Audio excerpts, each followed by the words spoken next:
Welcome everybody to a new day of Dota 2. We're here for the D2CL. I'm Toby1. And I'm the Capitalist. And we are back again, man. It only feels like yesterday we left here, because it was yesterday. Yeah, every single day, man. More Dota to cast, and this is a great way to start the day, Toby. It is. Two of my favorite teams. I'm so torn right now. I don't know. Really? I don't know who I'm cheering for right now. I really don't. Fnatic has always been a favorite of mine. Yep. Because all the way going back to Han. Yes, I'm Han trash. That happened.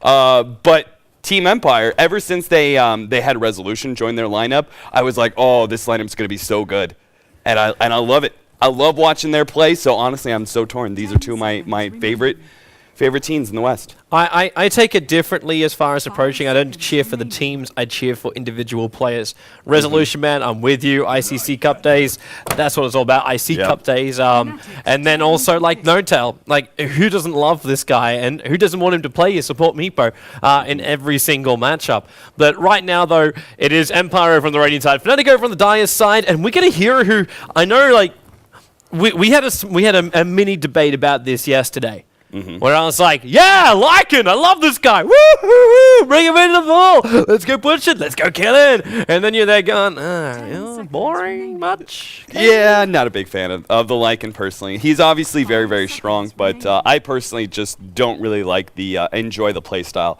too much of when a Lycan is the match. Just feels too much split push. Too much split push, man. See, I have no problem with split push as long as at one point it all comes together into a push to high ground. Like, you do that, then you're all good to go. But more importantly, I see the Lycan as an enabler in the early stages of the game, where you're just able to give like this Howl bonus damage to an offlane, which is just like, wait, where'd all this damage come from? Like, you have Ancient Apparition, then you have Howl on top of that one. You just rip through anybody you find. And Fnatic, they actually start off here with a bit of a defensive one, even without the Wisp being available, because he got banned in the first set. They're going to go in for a Treant Protector and Dark Seer. You asked for it yesterday, which is the Fnatic teamfight combination. Right now, they've already got a pretty damn good control combination through Vac into a tree ulti. All they basically need is the SF to be in the middle of it and the Enigma to hold them there. Yeah, all they need now is big AoE to be able to throw down on that one. They've got pretty much a winning teamfight combo there, because they have now good counters to Lycan as well. Treant Protector is a pretty good soft counter in many ways. First of all, Living Armor obviously hurts his push. We also have the fact that Overgrowth is a good hold ability for when he pops his ultimate, as well as Darkseer. He's got a little control in there. Wall of Replica is actually really great versus Lycan after he pops the Metamorphosis. And then on top of that, Surging, whoever he's trying to target is also a very, very good counter to that max movement speed. So we do have some not only some good team fight synergy here, but also some good soft counters to the Lycan. And Team Empire looks like they're going straight up push here, with a Leshrac being grabbed so early here, not even grabbing any one of the more one of the supports that don't reveal a whole lot about a strategy. For example, a Shadow Demon, and then you can pick up the Leshrac in the second one. Nope, they go straight Leshrac. It could be on another angle though. Like, you look at Leshrac and say, hey, there's gonna be a massive push strategy, but then Fnatic will then be like, well, do I pan up the Enchantress and the Chen to stop this kind of stuff from happening? And then Team Empire can just go into something like the Shadow Demon, who's still available in the pool and now is not, because then you've got like kill combination, then into push combination. And Mag is just going to start taking out the other heroes who he thinks is problematic, and that's just the Tiny. I thought he would actually focus on the AoE ban. Like, I thought he would look at the Enigma being taken out, but then again, at the same time, Fnatic could then switch their strat up and go, well, we have teamfight controllers, but it doesn't just need to be them. You could just pick up a Chen and have a lot of life points behind you, adds your own element of pushing power, and we're still missing two other cores from Fnatic. And I wonder if Fnatic here, if they ban away another support that they don't want to deal with. For example, if I was in that position, Vengeful Spirit is a support that would be very, very scary for me, because Magic Missile is a great setup stun for the Leshrac, so you have that sort of setup, but on top of that, Vengeful Spirit with a Lycan is a really powerful combo, because you have the minus armor, you have the extra physical damage, you have extra pushing power, and you have that initiation. It's everything really that goes well with a Lycan. Just be able to set him up for success. Or if they ban out maybe one of the mids that you don't want to feel like, for example, Puck is another great mid to run with a Lycan, because he's a hero that comes online really early, has a big impact in that 15 to 25 minute mark, sets up great team fights for the Lycan, and also just gives him the space to be able to farm up, because of course a Lycan doesn't come online really until he has a Necronomicon 3. But instead they're going to ban out extra pushing power, take it away that Shadow Shaman, making sure the Empire don't get an overwhelming, 20-minute push, all the towers are gone sort of deal. Because once you have that, then you definitely have your level 3 Necro book up and running. The injection of money from the towers is an easy way to get it. Now, Fnatic, do we go the whole hog here as far as teamfight control? Or do they have other things planned? Because the Crop was taken out, the Tiny was taken out, so they'd remove out the potential just early slight pushing coming in. But Fnatic, I still kind of want to see the SF appear in this game, just for Fnatic, because I still feel like that's going to be a wonderful combination to have, and he's a great hero for stopping the push of Team Empire. Like, if they decide to go something like a Nature's Prophet for their offlane, and they start building up a big army, just 3 quick raiders, and that army is toast. Yeah, you're right. He is very, very adept carry at being able to counter a lot of pushes, because he's, again, another hero that outputs a lot of damage fairly early on. But I can't help thinking when I hear like Lycan and SF, all I can go is back to the Dota 1 days, where Lycan was just a beast against SF, because he's this tanky hero who runs at you and outputs physical damage, which is an issue for an SF, because oftentimes he builds into BKB and still relatively squishy. Fnatic, I was wondering, we were going to see some sort of surprises here in one of these 2 games, because looking at their past matches and watching some of those games, they've been trying out, they've been experimenting a little bit with the 6.81 patch so far. They've been picking up heroes like Omni Knight, for example. They've tried to throw in that one into the mix. So I'm interested to see what else they're going to pick up here, but this Earthshaker is a really interesting pick, because you already have what should be another melee support in Treant Protector. You don't typically run 2 melee supports. But then again, at the same time, Fnatic are one of these few teams out there that's actually tried running Earthshaker as a core. I'm not going to say that's needed in this game, because this really just should be an Earthshaker moving around. I'm actually more interested to see what this Earthshaker is going to do as far as blocks go. He can't block. Well, he can't block, but I remember Bruno was talking about the fact that you can actually pull different camps now because of this, especially on the mid lane. So I kind of want to watch and see what they do with the Earthshaker very early on. Because obviously the fissure, we're referring to is the fissure works differently now. The creeps won't try and path around it, but what they'll actually do is they'll stop on the fissure, wait for it to disappear, and then come back. Of course, that turns around what you can do with the fissure, because you can just throw it out, lock a creep wave there well, not permanently, but for a while, and then you just get your entire balance on one lane from the very, very start too. So yeah, I want to watch that Earthshaker's early rotations. Fnatic, please make a decision soon, or else you're going to random this hero, and they get a Storm Spirit. So we move from, oh my god, team fight, to long-range initiations. Fissure is very, very long. Storm Spirit obviously has a very long jump on the back of him, but there's also so many amazing abilities that Ruby can steal and control Fnatic with.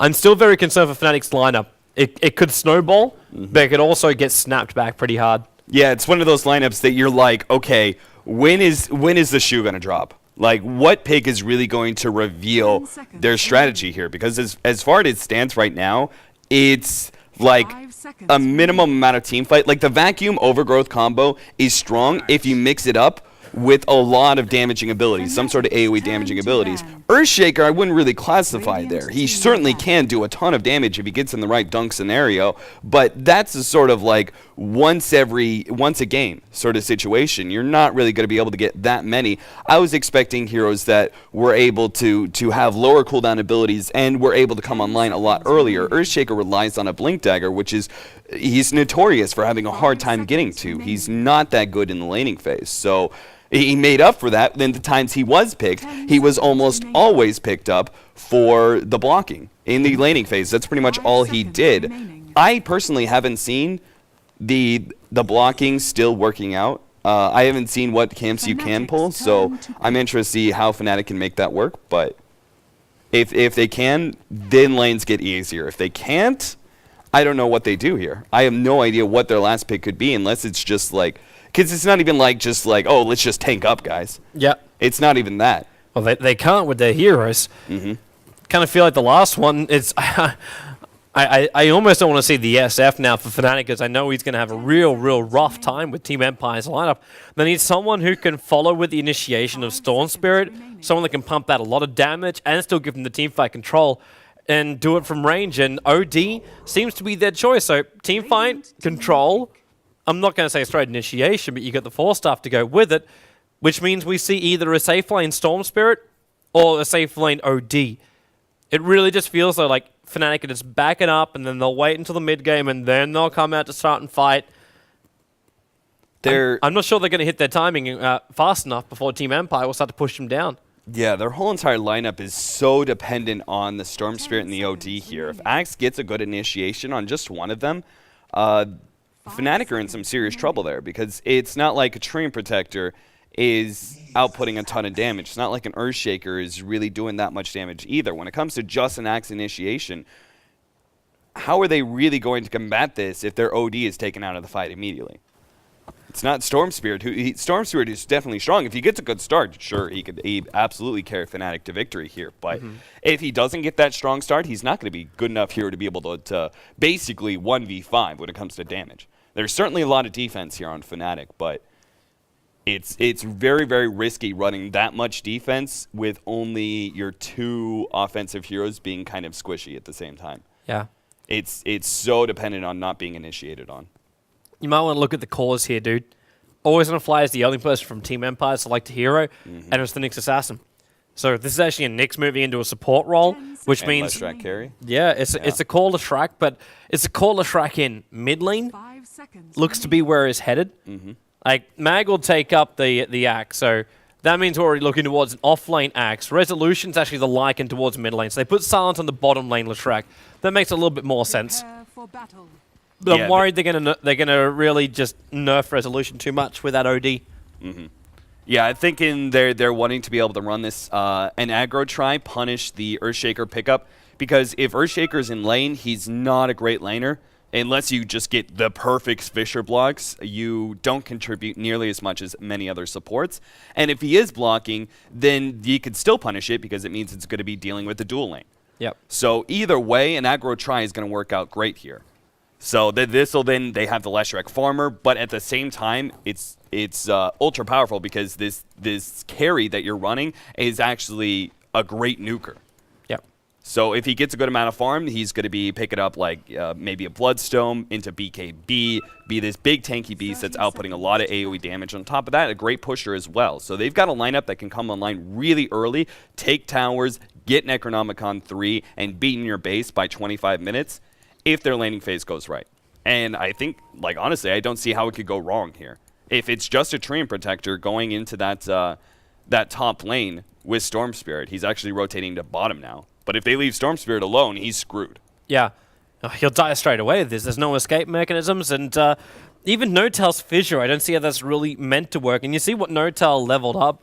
Like, he obviously leveled up, he's going to do Fissure. Right. But basic boots and no clarities. He's given his extra items over to other people.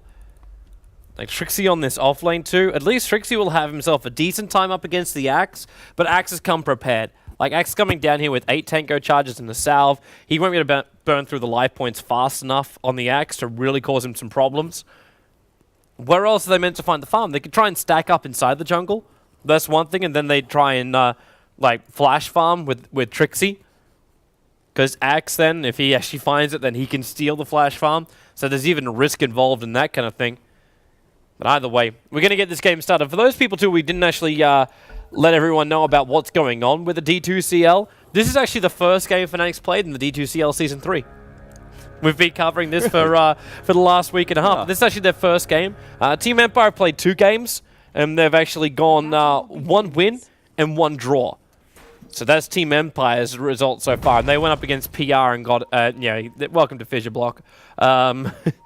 Yeah, but they ended up getting a 1-1 up against Power Rangers Team Empire. They took the 2-0 over next KZ.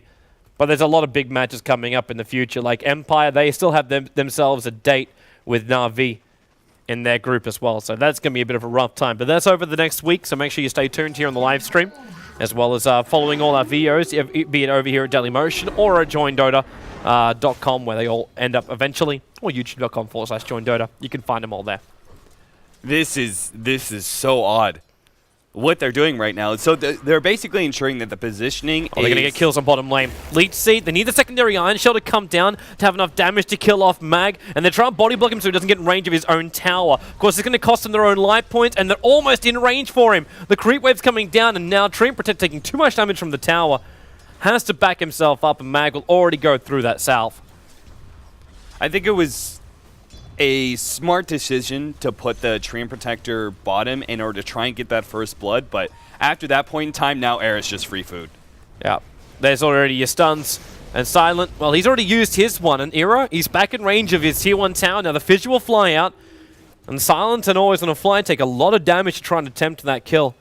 They would have killed him if Split Earth had landed, if Howl had gone off sooner. There's so many different situations where they should have been able to pick up first blood there, but they just kind of completely blundered that attempt. So what No-Tail was doing earlier was he was blocking up, making the positioning close to the tower, ensuring Storm Spirit some farm, but eventually this will push out. Oh, Mag, you gotta be careful doing this kind of stuff. Leech Seed will go off again, so Trick's gonna get his life points back. He's got a secondary Iron Shell he can cast off, but Mag into the corner, he just refreshes his Iron Shell, and Mag, he's stuck in the tree line. He's got 5 tangos, but there's no way he can cut through the tree line fast enough to get out of there. So first blood goes to Fnatic on this aggro Darkseer Treant Protect dual lane.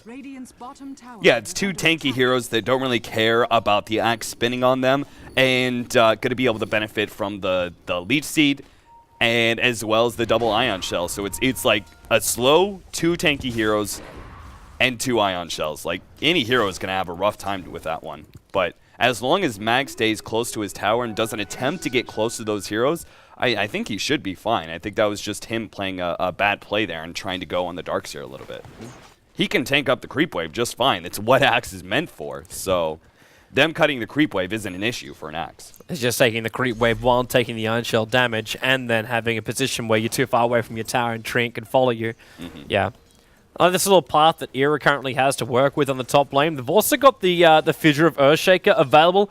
Always Wanna Fly was spotted just around the side, especially when the Static Remnant goes down. And they're just trying to zone Silent off this top lane. The Fissure, Always Wanna Fly. Oh, yeah, there is a space. A very, very small space to get out of that. Latrak will miss the stun over on Era, but Era, he's actually getting a lot of damage here to Always Wanna Fly. Unfortunately for him, he didn't have the second point up in the Vortex. He had the second point up in the Remnant instead. So he couldn't drag him back to give enough time for Earthshaker to throw a secondary Fissure. But then again, there's not enough mana here on No-Tail anyway. Yeah, Empire's making a lot of small mistakes right now. They missed the easiest first blood of their life. They just, Silent just missed another Split Earth, and Nyx Assassin didn't pop Spike Carapace on that Static Remnant. Like, there's so many situations where they could be outputting a good amount of damage onto the Storm Spirit. They could have killed him much earlier, but now they're in some trouble because all the blocking that No-Tail did got Storm Spirit some early levels. If they don't get a kill soon, next thing you know, Storm Spirit's going to be level 6, and the whole entire laning phase, which should have been a disaster for Fnatic, is actually overcome. Yep. Bottom lane too. Courier going to fly straight past Trixie as I get to lag up for a moment. And Trixie just keeps his creep skipping going. Mag, he can't keep doing this forever. The timing which Fnatic did this was the same time a catapult came down, so they had a lot more pushing power, more damage coming directly towards the tower. That's going to cause more and more problems. Now, 4-minute room will be taken by Vent. Top lane, Arrow's going to go down. Living really armor. Oh, man. They have to land this Split Earth. Look for the stun. Not there. Oh. They just used the lightning instead. Yeah, I maxed out lightning, so going for that extra nuking build. I really like this when you're going for... when you're dealing with more than one hero in lane, Lightning Storm is really powerful. It's been buffed up 2 different times now. And the recent one actually giving it a slight slow. Always Wanna Fly was so close to No-Tail then. Even then, they can't get themselves a kill, be it lightning or not. Because they've got to be close enough to get that secondary stun. So Always Wanna Fly, just moving himself around the side here. He can at least mana burn down No-Tail. And that means the Fissure is basically gone. But now the Fissure will fly on top lane. It was baited out for the first time. It's just trying to make sure Era's got the space. But Treant Protector, he's committing a lot of time to keep that Storm Spirit alive on the lane. He's going to need that living armor in a moment because on bottom lane, Mag's already initiating in. He went for the call, but Trixie was out of range. Now into the Leech Seed. Trixie just surges himself a little bit up and away. Another example of a misplay there. This time by Mag, not getting the call off in time if he had, and gotten a couple of lucky spins. Easy Darkseer kill. So, I don't know. Empire just feel a little bit off here in this first game. Maybe need to gotta warm up those fingers, warm up man. a little bit. Yeah. Not feeling 100% ready to go. Just gotta wait for the time. Fnatic, they're sitting here. That like their lanes are very, very simple, and it's difficult to kind of screw it up because it's Hero's in trouble. Give him living armor. OD's in trouble. Imprisonment. We haven't even looked towards that middle lane. Top lane gets in more trouble. No-Tail throws out a fissure. Storm Spirit, he's now soon about to crack level 6, so he's got an escape mechanism as well. And the Darkseer has pulled in a lot of farm on the bottom lane, already running his Soul Ring, and it's got another 1,000 gold left in the bank account. And he's going up against an axe he can see coming from a mile away, so all he's got to do is just keep his distance from the axe, and if the axe does come in close, Treant Protector comes in to help him out. So Fnatic has a very low-risk draft coming out. At the same time, though, I thought Empire would have been able to hit them really, really hard before these abilities come online, before you got like second level up in living armor, before Leech Seed started doing more, before Darkseer even found farm or even space on the lane. I thought Empire was going to smack them down, but it hasn't happened. Empire played passive and has played perfectly into Fnatic's hands. Yeah, it's getting worse and worse because the fact that they ran the dual lanes, another good example of the smart decision-making from Fnatic is putting that Treant Protector in the bottom lane, is getting those faster levels, into living armor, which can help out the Storm Spirit because having the tree there would just end up gimping him. Like, as strong as Leech Seed would be and like as helpful as that would be for the Storm Spirit in these situations, he would just end up being gimped towards the end, and Leech Seed would not help you out enough. But honestly, Empire, I don't think they really shouldn't have needed Rubik here at this bottom lane. Like, Mag died once, okay, that's fine, but as long as I think they should have put so much effort into shutting down the Storm Spirit, but they missed that first blood, and then they kind of abandoned it. If they just had TPs, Mag can't die. Like, they can't go for another dive. Once you get into like 4 or 5 minutes, supports can afford TPs at that point in time. And if they go for a long, extended dive like that, then you can teleport and punish them. I don't think you necessarily need a support to sit here in lane. Instead, have that overwhelming power for the top lane and shut Era down as much as possible before he picks up level 6. Era's having a little bit of fun here with Always Wanna Fly now. They're in a position where Always Wanna Fly, he can get separated from the rest of the pack. The stun will come through with the lightning, and that was just the confidence from Empire, knowing they had the burst damage to even throw out from range. No-Tail's also be very, very careful. If there was even a little bit more mana up the sleeve there of Nyx Assassin or a lower cooldown, that mana burn, they would have actually lost 2 just then. But the trap looked right for Fnatic. They thought, hey, Fissure, lock him in. Then it's just him and us. Yeah, but it's always Nyx Assassin. Like, he's such a dangerous hero to go on because of Spike Carapace. Even just being able to land that slight stun, like, he didn't actually bounce back any big abilities. They're going to go on Vanscore right now. Surging in on Fly, so he's able to get the physical DPS off, but there's no Iron Shell available to put on Fly as well. So they're just trying to keep Vanscore in the tree line. Of course, Vanscore also has no extra consumables on him. Maybe this was also flagged out by Fnatic. The fact that they're running low on life points here on the bottom lane. And now Trixie's managed to pull the creep wave up. This may help him to, in fact, attack on the bottom, because the tier 1 tower is the catapult and the creep wave. And that creep wave's come a very, very long way, and Trixie, in fact, will mop it up as well. Which is why Mag has to come back down the bottom. The tower's within deny range too. Empire's already going to lose their front position, and Vanscore, yeah, they'll ensure the tower will be denied. Or should, at least. Yep, there it is. But that's a license to dive. Because it's nothing to dive under now. It is, but at the same time, it's like you have to be full health on Trixie. I don't think they can go for that dive up against an Axe, especially since he's now level 7. Just 1 or 2 spins puts you low enough for him to get a chop. So I don't think they can really dive too much unless it's primarily focusing on Vanscore, and Vanscore just shouldn't be in a bad position. But one thing I guess that is important, having the Rubik here in this bottom lane, prevents the Darkseer from not just creep skipping, but pulling that creep wave into the neutrals, which is how they were getting so much extra experience as a dual lane. That's where the Treant Protector was being able to benefit so much there, because he would sit there with the Darkseer and just soak up not only the creep wave going down, but the neutrals as well. And it's why he's now level 5 with level 3 living armor already out. Oh, looks like Storm Spirit had himself a bit of a hard time. No-Tail's TP couldn't even complete in time. They got the kill already, while on bottom lane, Mag, Trixie's down here as well. He's looking to get the last hit, and Vanscore couldn't get it there. Even the Iron Shell burn damage wasn't enough. Always just getting out in time as well. He's sitting with the Vendetta. They want to dive on No Tail. Problem is, though, he's going to come in range, and now maybe it doesn't even matter. Walks up, No Tail, gets a fissure off at least. Totem follow-up stomp. He couldn't get that off in time. And now Living Arm is protecting him for a little bit longer. And Era, well, he can't decide on who really to attack. He's come back towards the top lane. There's no stun survival here for Always Wanna Fly, and they've locked Silent up into a corner. He's got Lightning Storm available, but that's not going to be enough. Kill gets to go the way here of Era. Hani also TP'd up towards the top lane, but they didn't manage to pick up the next assassin. Always Wanna Fly TP's back to base. And now Resolution's going to try and zone out Fly from the middle lane. That was only a few hits from himself as well as the Wolves, and they dropped that treat on a half life. Yeah, he's going to be able to do a serious amount of damage anytime Hani leaves this lane. Well, like, your both heroes are very, very static. In prison, they can get the kill right now. He was waiting for the ulti to come out, but no. Resolution will back himself up. If Fly had been level 6, they definitely would have gotten that kill. He was one creep away from getting it, too. He could have walked in range of the imprisonment, thrown down the overgrowth, and they just could have right-clicked him. Yeah. Maybe even dropped the ultimate. Yeah, just bring in the Eclipse, because that's what I thought he was going to do. Also, No Tail is pretty close for the Fish now. Always Wanna Fly, that's not going to help him. Lead Seed Fish is going to fly out. Now, they don't know exactly where he is, so they thought he goes up high, and they got him too. Fly throws the ulti out. Hani, he took his available, and then just waiting out the time here. Spike Carapace stuns up on Hani. Vanscore picking him up and throwing him back to get a double stun on Fly as well as No Tail. And with Mag up here as well in the top lane, damn, Hani does a lot of damage with an orb attack. Living Arm is protecting him. Another fissure. Always Wanna Fly in the front lines. The attack actually goes and hits on top of Mag. And they're able just to force them back. So Team Empire, they only lose the Rubik for a lot of committal from Fnatic.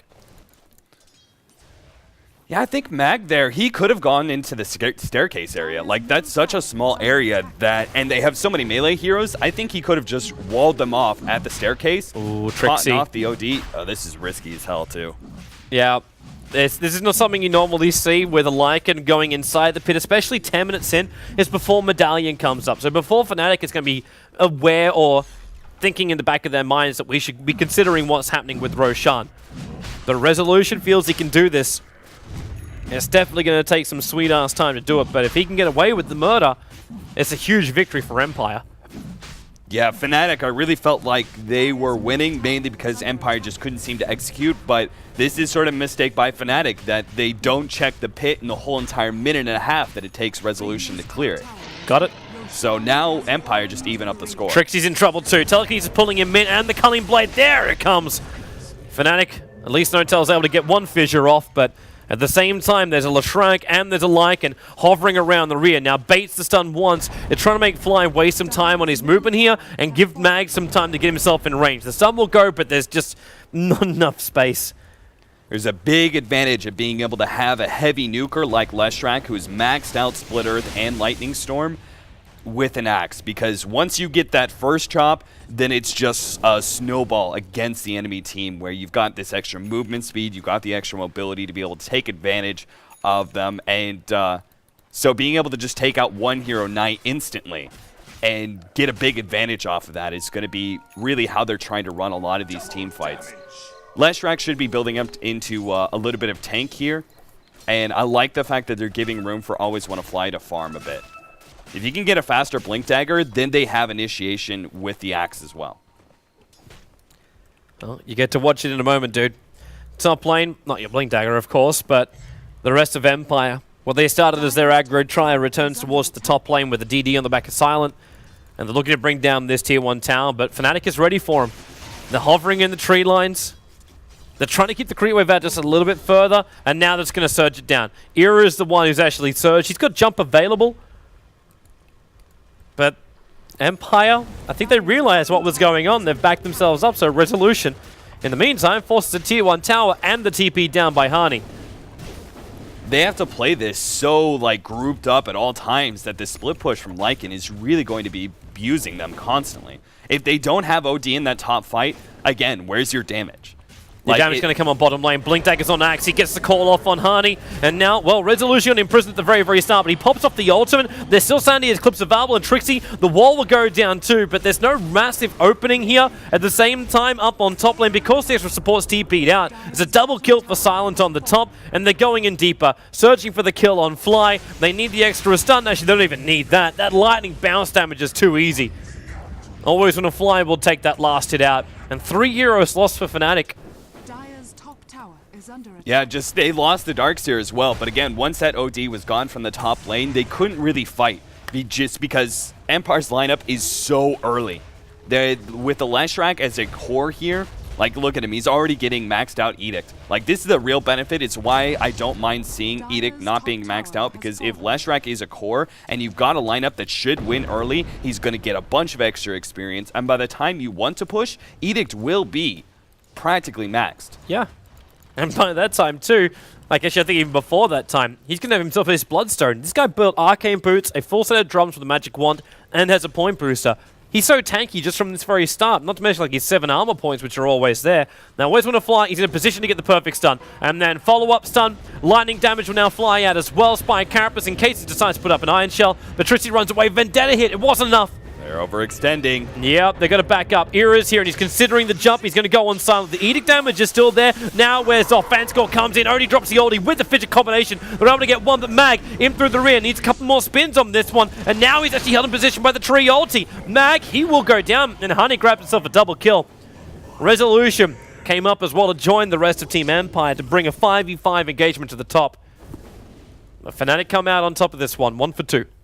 Yeah, Empire should know that Fnatic are grouping up pretty consistently, so diving a Darkseer like that was a bad idea, but them trying to actually have the rest of their team come in one by one was even worse. Like, the Axe trying to jump in, provide some interference. At that point in time, if those two heroes that are going after the Darkseer want to go that far, leave them be, man, because they're the ones that overextended. Don't try and make the matters worse by trying to recover from that. Fnatic, they're staying very grouped up. They've got some pretty good team fight, and you also don't have like a whole lot of heroes you can pick off real quickly. Again, it's just mainly the damage dealers for the Axe, but that's mitigated by the fact that if the Treant Protector is there, he's really good at interference with the Leech Seed. So when Axe jumps in, you think you're spinning to do damage, you're also healing because that Leech Seed is on you, and it's going back to those heroes that you're hitting. So it's honestly like not that good a situation for Axe to be able to jump in. Instead, they should be playing a lot more split push heavy and just abuse the fact that they should be picking up a lot more golden experience. They only need to get aggressive every once in a while, and that's mainly with the Nyx Assassin. Nyx Assassin setting up the Leshrac is all you really need. Everything else should be about the split push. If you see Fnatic addressing all 3 lanes, that's your opportunity. You know they're split up. See, I would be agreeing with you to a point if I didn't see Resolution pick up the item he did. He just put an armlet over on this Lycan. Now, that for me instantly just flags the fact that Empire want to fight. They didn't want to focus on split push. If they want to do split push, it would be Necro Books. Now, Era jumps in middle lane. Fisher's trying to buy some extra space. Already been to pick up the Fisher return. 3 actually crossed it over. And Era, he's locked in the corner here. He has to take the Edict damage. Axe jumped out as well. He's going to look for a follow-up into Fly with the Battle Hunger. They've got the movement speed right behind him. The Howl bonus damage. He'll look for the Culling Blade. Fly with the ulti out and the Leech Seed, trying to give him the life points back again. But Mag, he's so close. All he needs to do is just get in range to put down the dunk. And there she goes. But Lycan gets the last hit in first. Now they move over towards Harney. Empire, they're on a rampage right now. Echo Slam from Notal. Minimal damage. Darkseer, back wall, back in with Resolution and Vanscore. But Mag just keeps spinning. Brings down Notal. And the stun's even over on Trixie. Finds him in the corner. He's trying to the body block here. Leshrac, he has himself a stun available, but he uses the lightning first to get the damage on Trixie. Stuns off cooldown for always going to fly in 1 second time. And if you can lamp this on Trixie right now, well, that means they get themselves a kill. And stun, it's off target. Living Armor's come up now with Treant Protector being alive again. And always want to fly. He's already used his stun. Silent, he gets it in time. Thought he might have gone in deeper into the tree line. Either way, Edict damage will rip through Trixie's life points. And that's now Blink Dagger for the Nyx Assassin. And it's basically the full Bloodstone in for Silence as well. Well, Trixie just pretty much, all by himself, just pretty much ensured the deny in the middle tower. On top of that, probably prevented a lot of tower damage on either the bottom tier 2 or the middle tier 3. Either way, like, Empire just crushed that team fight, creamed Fnatic, had such a big advantage, but they chased for so long that they ended up getting that tier 2 that they took so low, ended up getting denied by the Storm Spirit. They could have just either, like, 5-man in, they could have gone uphill, honestly. I think they could have put down a shared chunk of tier 3 and been perfectly safe, but I do kind of like this this armlet pickup from Resolution, especially with the recent change of your He's going to need it right now. He's going to need it right now, but Resolution's being pulled back in. His perma-stunned. He's dead. No armlet, no shapeshift. He was just toast from the start. The one downside about armlet, you must turn it on. Kind of like BKB. You must be able to trigger it. Yeah. And it's why they had this, the ward that I just circled. They used to have a ward over there, but that was countered out. It's why they had that ward positioning, because they knew Lycan wanted to be able to aggressively push in top and also farm up some of the jungle. That ward prevents those sort of situations where Fnatic Smoke like, mid, group up. Trixie, Fisher's already connected on him, Iron Shell as well with a follow-up stun.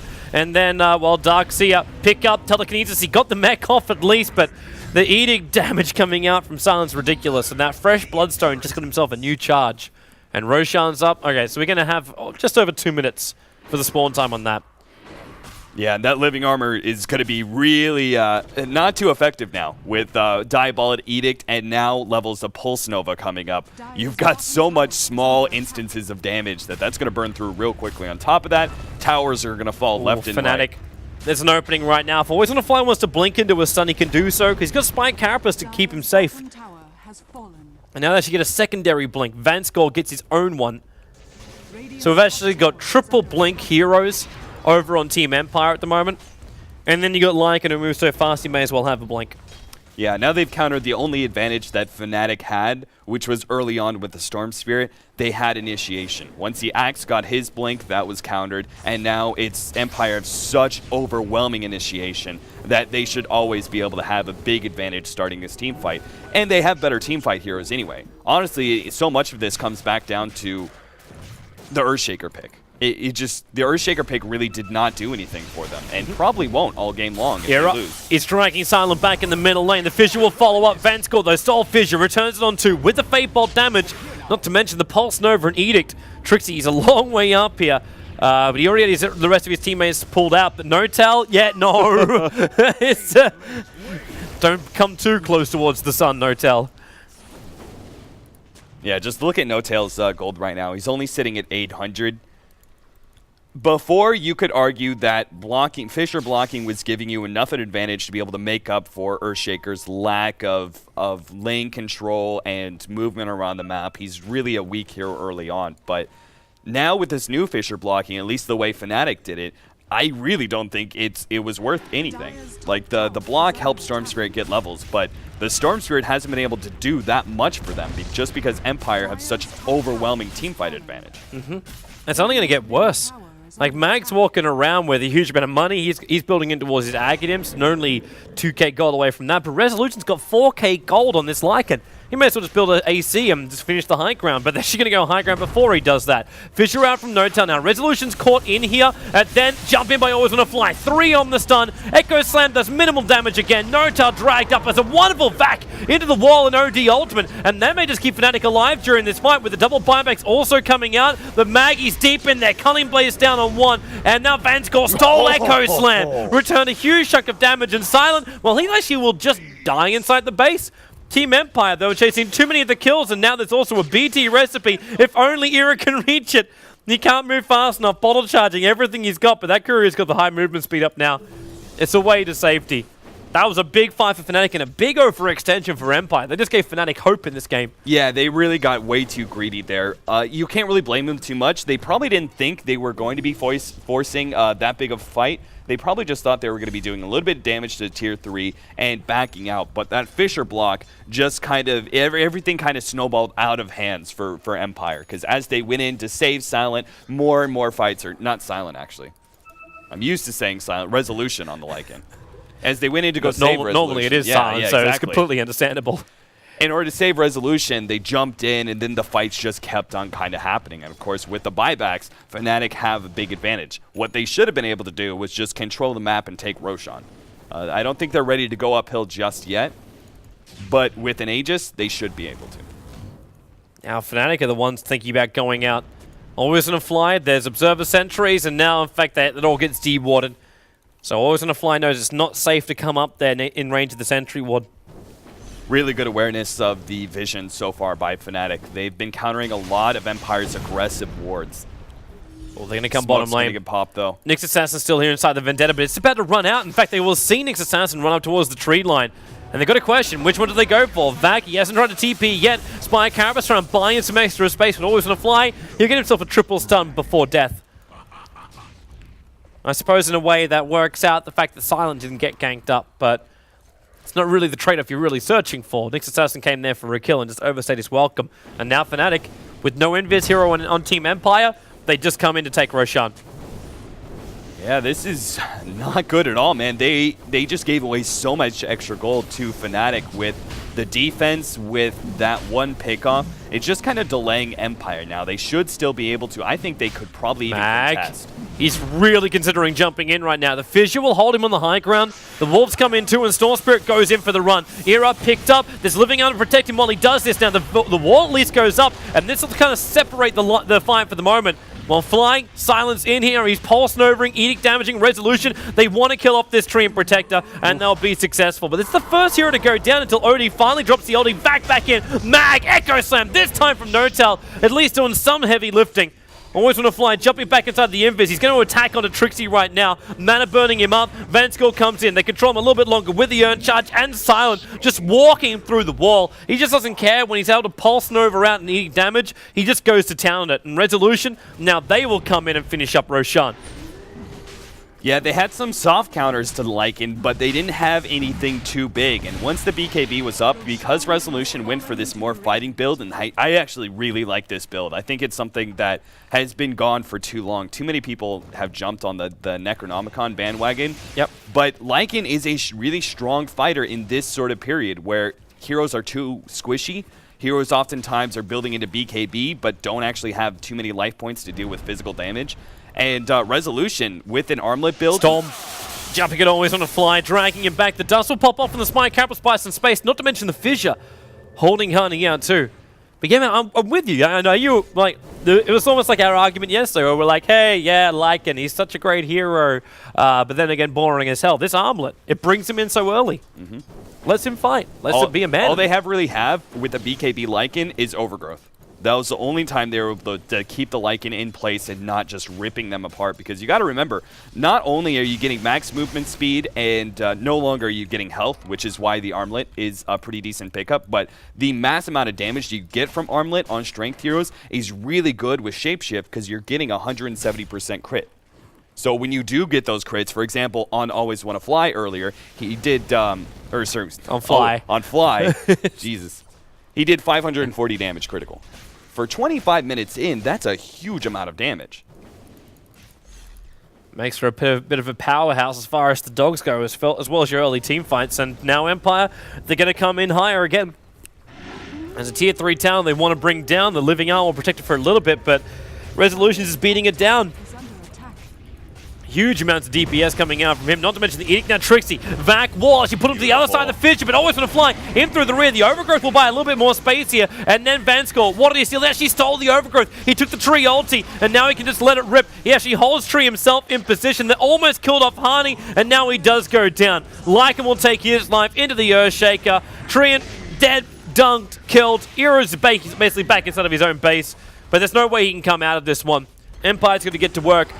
Edict damage, bring down the buildings. There's no... Actually, the fortification is still there for Fnatic, but at this point, I don't think there's much point in holding it up because you're still going to wait 40 seconds before they're back at full strength. And in fact, Empire, they could just go straight in for the GG. In fact, the call will already be made by Fnatic. They say it's over. It really is. I mean, they got a really good setup there. The Fissure block and then vacuuming them over the Fissure was a great idea, but where's the follow-up?